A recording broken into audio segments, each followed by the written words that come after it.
Pour faire l'animation à partir de fichiers Photoshop qui arrivent en multiples couches, nous allons d'abord importer nos fichiers. La première chose, c'est de trouver les fichiers. Je vais importer le fichier numéro 1 jusqu'au fichier numéro 5 pour l'instant, pour commencer. Au lieu d'importer sous forme de piétage, je vais importer sous forme de composition en retenant la grandeur des layers. Et voici mon importation. Dossier qui contient tous les éléments qui sont des éléments Photoshop en PSD. Et j'ai des compositions. Ça, c'est comme un morceau de film. Et le petit icône indique ici que c'est une composition. Si je double-clique cette icône, je vais avoir l'image qui va apparaître avec toutes les layers. Ici, j'ai 10 layers d'un dessin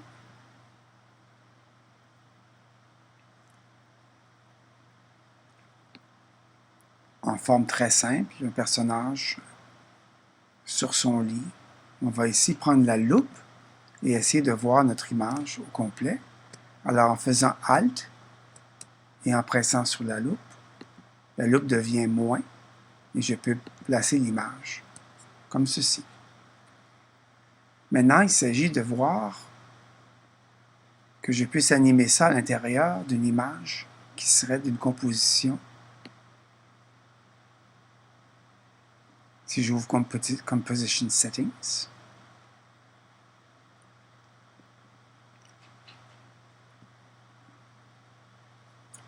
on voit que l'image a 5400 pixels par 3300, ce qui n'est pas une grandeur conventionnelle pour une image de cinéma.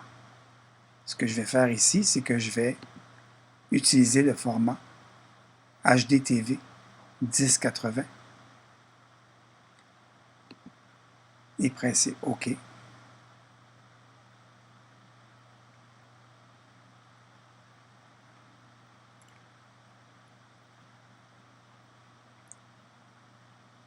Et maintenant, je vois que mon image est beaucoup plus grosse que mon cadre de cinéma.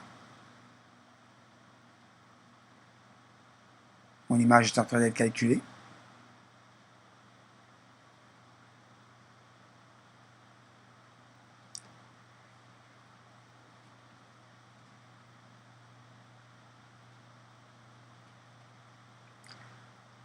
Alors, maintenant,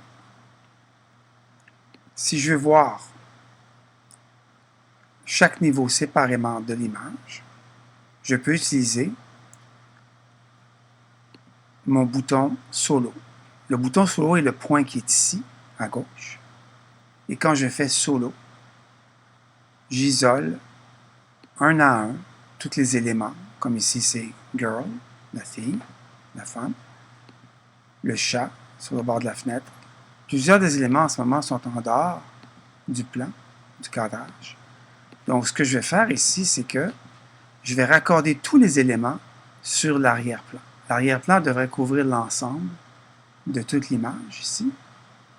Et donc, qu'est-ce que je vais faire? Je vais m'assurer que je suis en mode parent, switch, qui est ici, au lieu d'être en mode track.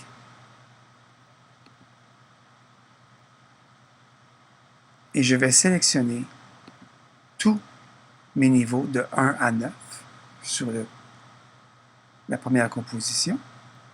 Je presse sur Shift. Je sélectionne le premier. Je presse sur Shift et je sélectionne l'avant-dernier. Et comme ça, ils sont tous sélectionnés. Et je vais prendre la corde ici de parent. Et je vais amener la corde de parent sur Background. En faisant ça, tous mes niveaux sont liés à Background. Si donc je change la proportion de mon background, comme par exemple Scale, je vais rapetisser l'image et vous allez voir que tous les niveaux en même temps et en proportion se rapetissent à la grandeur de mon image de cinéma.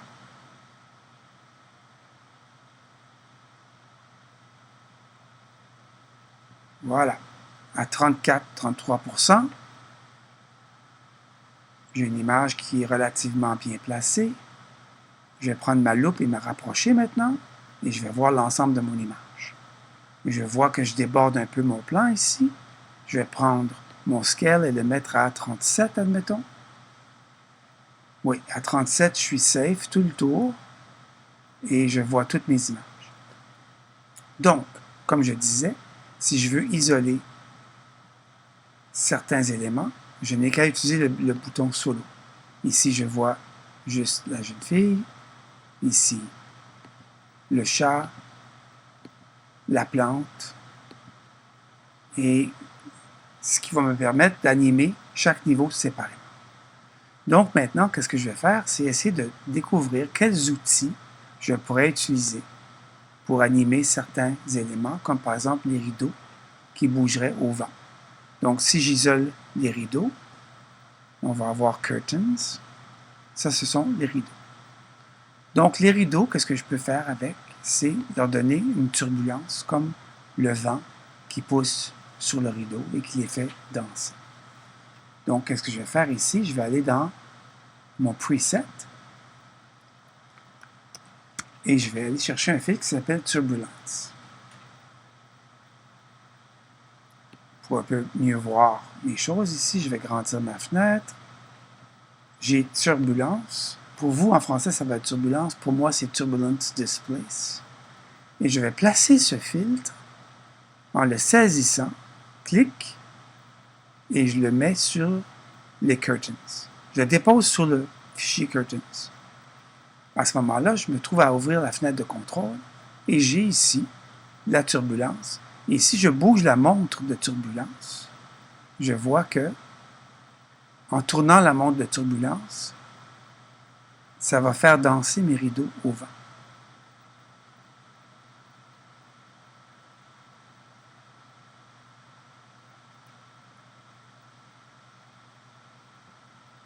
Évidemment, ici, je ne vois pas parce que le calcul ici est un peu long et j'arrive pas à voir mon animation parce que mon ordinateur a une carte mémoire un peu limitée. Pour arranger cela, ce que je peux faire, c'est décider que je peux regarder mon image en draft. Si je regarde mon image en draft,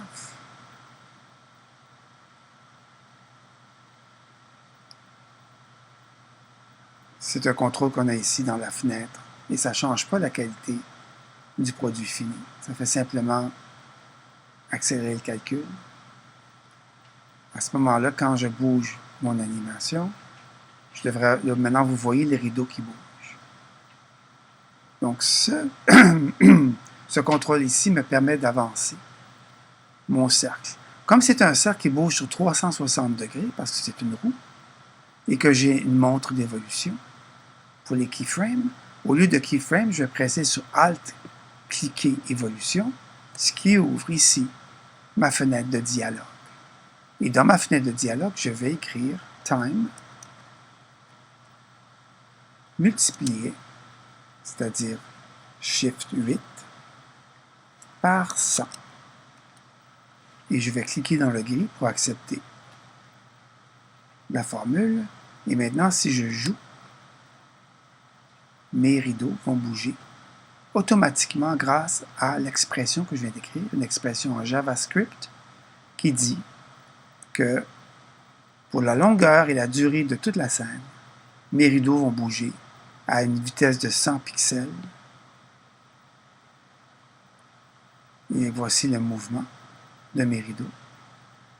Donc, j'ai maintenant animé un des éléments de ma scène. Je peux faire la même chose avec mes feuilles ici, ma plante. Je vais donc fermer ici le triangle pour voir ma plante. Je vais isoler ma plante, la voici. Donc la plante, je vais la faire bouger aussi avec une certaine turbulence, mais j'aimerais que la turbulence soit circulaire.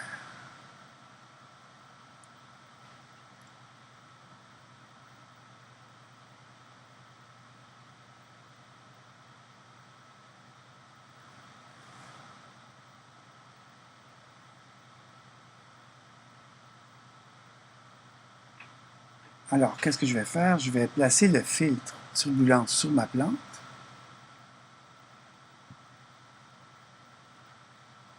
Je vais examiner le mouvement de la plante avec la turbulence. Ça me donne un mouvement un petit peu naturel d'une plante qui bougerait avec le courant d'air. Je pense que le mouvement est très exagéré ici, étant donné que la fenêtre est ici. Les rideaux bougent plus fort que la plante, qui est plus loin de la fenêtre. Donc, au lieu d'avoir 50 de turbulence, je vais en mettre 25, la moitié, ou 23, 24. Et la grandeur, je vais aussi la mettre de moitié, 50, à peu près. Toujours approximatif, 54, ça va. Et là, maintenant, quand je bouge, vous allez voir que le mouvement est beaucoup plus subtil. Je peux maintenant ici ajouter Alt-clic la montre, ouvre la boîte dialogue, écrire time multiplié par 50 cette fois-ci, pour faire un mouvement un petit peu diminué. Et j'ai maintenant un mouvement de la plante qui est beaucoup plus doux que le mouvement du rideau. Maintenant, ce que je vais faire, c'est faire tourner le disque. Donc, je vais prendre ici, je ferme le triangle, je vais regarder si mon disque est ici. Je vais isoler mon disque. Ici, pour mon disque, je dois mettre mon... je dois placer le point d'ancrage au milieu de mon disque. Donc ici, je vais choisir sur Record, je vais faire A sur mon keyboard pour avoir Anchor Point, ce qui va me donner le Anchor Point quelque part ici dans l'image. Pour l'instant, je ne le vois pas, mais je vais le déplacer un peu pour voir où il est.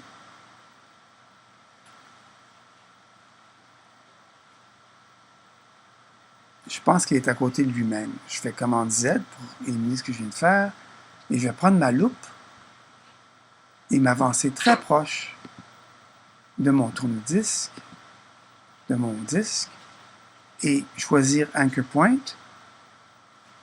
Et je vais voir que ici, je vois maintenant, mon point d'ancrage est juste ici. C'est la mire. Et je vais mettre la mire au centre de mon disque. Alors, je vais le déplacer au centre. J'ai pris mon outil en point d'ancrage qui est ici. Dans mes outils, c'est l'outil numéro 1, 2, 3, 4, 5, 6. C'est mon 6e outil. Et ici, je suis sur Anchor Point. Et je vais déplacer mon Anchor Point. Je semble avoir de la difficulté à le déplacer.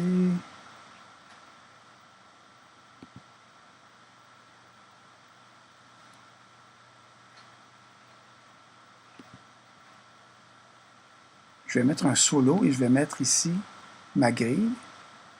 Je vais voir que mon Anchor Point est ici.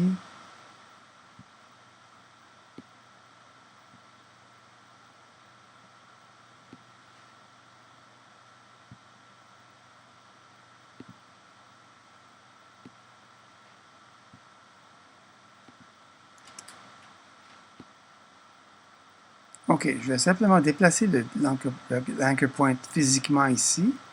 Et je vais placer le disque exactement au centre de mon Anchor Point.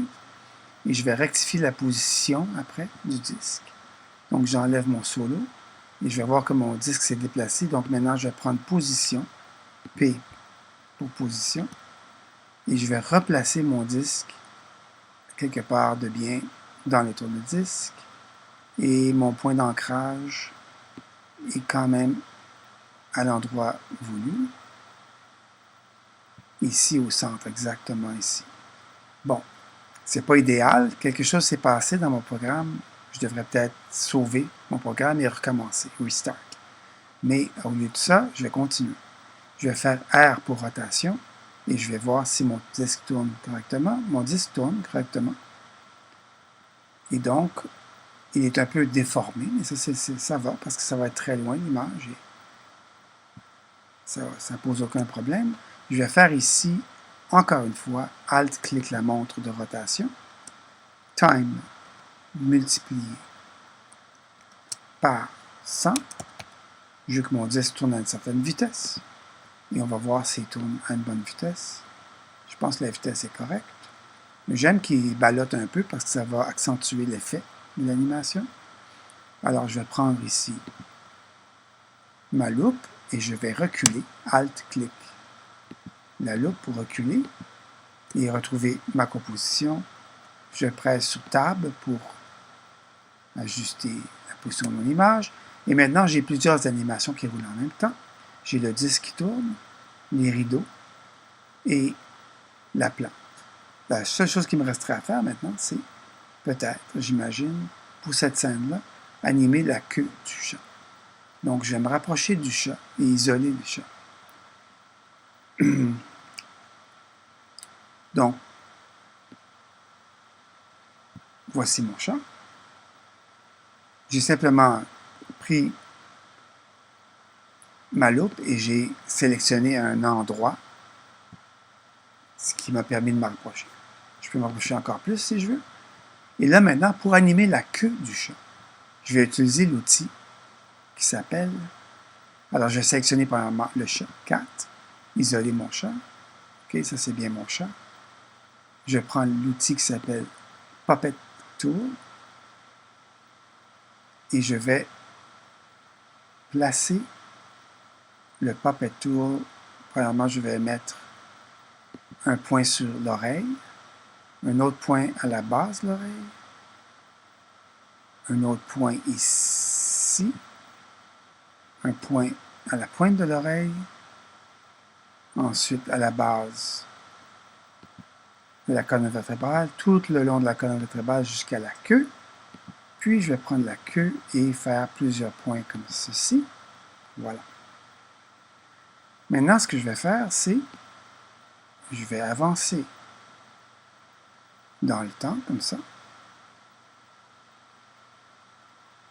Alors, premièrement, je vais m'assurer que ma composition, setting de composition, est à 20 secondes. Je veux que mon plan soit de 20 secondes. J'ai ici 1 minute 25 et je ne veux pas animer pour rien. Donc, je vais m'assurer ici que ma composition n'est pas d'une durée excessive.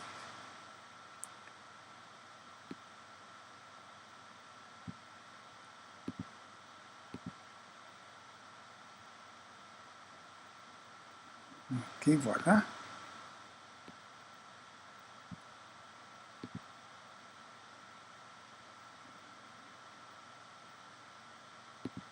Je vais retrouver ma composition. Alt-clic, recule. Sélectionne la zone du chat.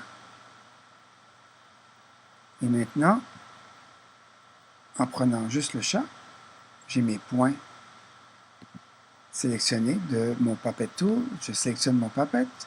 J'ai ici mes points, je vois mes points. Je prends mon pointeur, le premier outil de tout, le pointeur. Et maintenant, je peux commencer à avancer quelques images et commencer à déplacer ma queue et bouger mon oreille un petit peu, comme ceci. Je vais déplacer dans le temps. Je vais continuer le mouvement de la queue par ici, comme ceci. Et je bouge les points simplement pour donner un peu de vie à ma queue.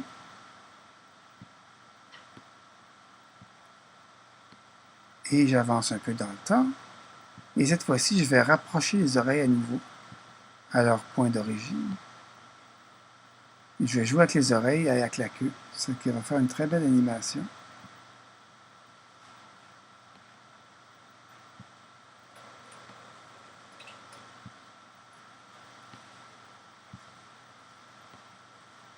Comme ceci.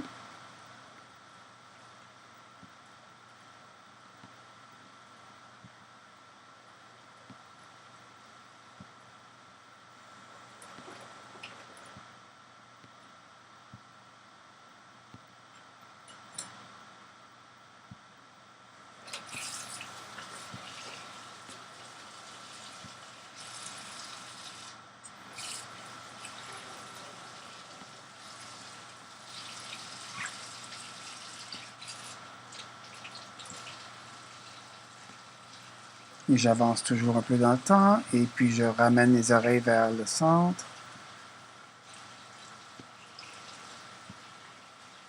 Et je repars dans l'autre direction. Alors, vous voyez, si je fais bouger mon curseur dans le temps, j'ai maintenant la queue du chat qui bouge, qui se ballotte, et ses oreilles qui dansent de droite à gauche. Et je vais continuer ce mouvement-là. Alors, je regarde mes mèches ici. Et j'ai des mèches, des déformations. Et j'ai des points, différents points. Et j'ouvre mes points et je vois que j'ai des points clés.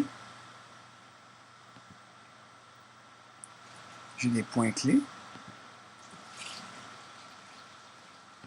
Et vous voyez tous mes points ici que j'ai mis.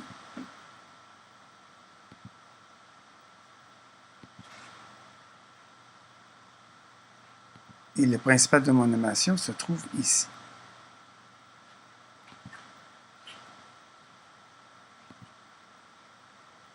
Bien, une chose que je peux faire, que je peux essayer de faire en tout cas, c'est de copier mes points à l'endroit où je suis et de répéter l'animation. C'est-à-dire, je copie tous ces points ici, je fais CTRL copie et je fais CTRL V. De sorte que je répète tous ces points ici ensuite, ligne par ligne. Copie, coller. Je vais remonter et j'ai d'autres animations ici. Et je vais copier ceci, copier, coller. Normalement, ce que je devrais voir ici, c'est mon animation qui se continue, tout simplement. Et au lieu de répéter toujours, d'avoir à faire toute l'animation pour l'ensemble, je vais simplement copier et coller tous mes points à nouveau. Encore une fois ici, je sélectionne le mot position, ça allume tous mes points, copier, coller. Et je sélectionne encore le mot position. Et ça enregistre mes positions, copier, coller. Et maintenant, j'ai animé entièrement le mouvement de mon chat pour l'ensemble de la scène de façon très rapide. Voilà, si je suis content avec cette animation-là, il me reste finalement juste la dernière chose à faire, c'est créer un mouvement dans la scène. Donc, je vais aller à Alt, moins, pour aller retrouver tout l'ensemble de mon plan. Je vais sélectionner maintenant le background. Je vais ouvrir Scale, mais aussi Position, donc Shift-P et Shift-Scale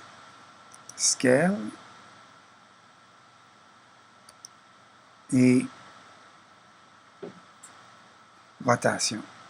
Voilà. J'ai 3 positions que je vais animer maintenant. Je vais allumer les montres. Une fois que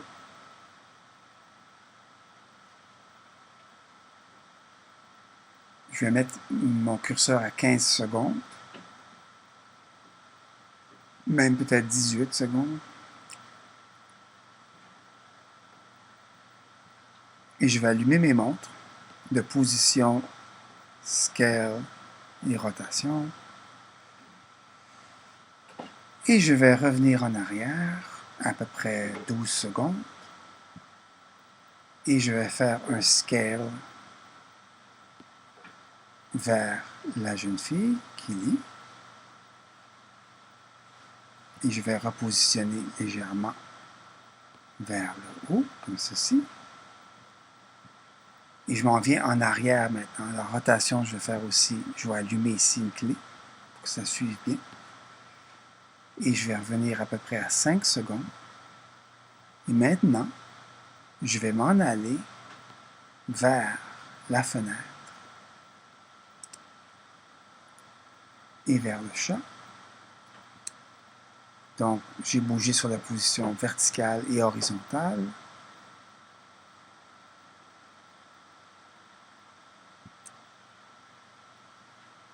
Et ici, je peux grandir le scale un peu plus et rectifier encore la position de manière à avoir le tourne-disque et le chat. Je vais commencer par le chat.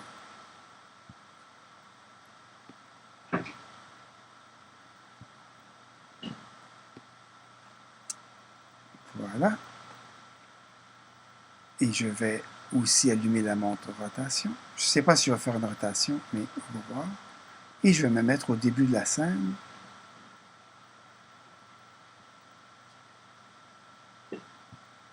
Et cette fois-ci, je vais monter sur le tourne-disque, c'est-à-dire me rapprocher beaucoup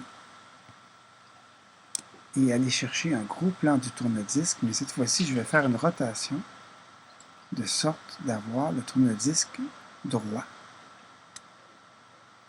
dans l'image. Comme ceci. Et par ici. Voilà. Comme ceci. Donc, je commence comme ça. Donc, mon animation, c'est de là vers le chat.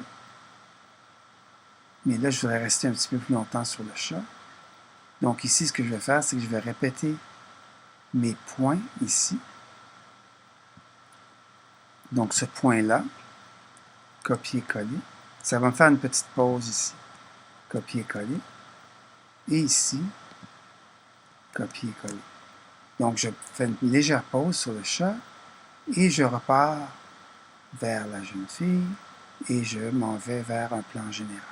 Et je reste sur un plan général. Donc, voici tout mon mouvement que j'ai fait. Et je veux adoucir mon mouvement, donc je prends toutes mes clés ici, je les sélectionne tous. Et je presse à gauche, ou left click, assistance des points clés. Et je fais Easy Ease ou adoucir tous mes mouvements pour que ça fasse une accélération progressive. Et ensuite, tranquillement, ça reste sur le chat et ça s'en va comme ça. Et ici, jusqu'à un plan général. Voilà. Donc ça, c'est ma première animation. Je suis satisfait de ça, je peux exporter. Je vais sauver d'abord, CTRL Save, CTRL S, comme ça je ne perds rien.